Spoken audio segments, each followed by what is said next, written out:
नमस्कार दोस्तों, आप लोगों के बीच में एक बहुत ही प्यारा सा सॉन्ग का टीजर आप लोगों के बीच में आउट हो गए हैं। जी हाँ दोस्तों, हम बात कर रहे हैं भोजपुरी का पावर स्टार पवन सिंह के। जी हाँ दोस्तों, जिस एल्बम की बात करें उस एल्बम का नाम है, उस सॉन्ग का नाम है अपना राजा जी के।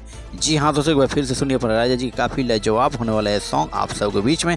वहीं दोस्तों दूसरी ओर बात करें पावर स्टार पवन सिंह का यह सॉन्ग फीमेल सुपरस्टार शिल्पी राज के साथ गाए हैं। जी हाँ दोस्तों, बता दें कि दोनों स्टारों की जोड़ी काफ़ी लाजवाब होगा।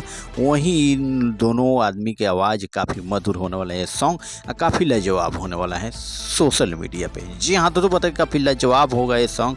वहीं दोस्तों दूसरी ओर बात करें, इस प्यारे से सॉन्ग के राइटर हैं आशुतोष तिवारी जी और म्यूजिक डायरेक्टर हैं प्रियांशु सिंह और वीडियो डायरेक्टर हैं दीपान सिंह। जी हाँ दोस्तों, आपको बता दें कि इस वीडियो सॉन्ग में मैंने डांस की हैं। जिस एक्ट्रेस की बात करें तो उसका नाम है ईशानी घोष। जी हाँ दोस्तों, काफ़ी लाजवाब तरीके से इस सॉन्ग में डांस करते हुए नजर आने वाली है। काफ़ी लाजवाब होने वाले हैं सॉन्ग आप सबके बीच में। शुभ लाभ फिल्म्स यूट्यूब चैनल पे आ चुका है, तो जाकर जल्द से जल्द आप लोग इस टीजर का आनंद ले सकते हैं। वहीं दोस्तों भोजपुरी के लेटेस्ट अपडेट पाने के लिए हमारे चैनल से आप लोग जुड़े रहिए। तब तक फिर से मिलते हैं नए अपडेट के साथ आप लोगों के बीच में।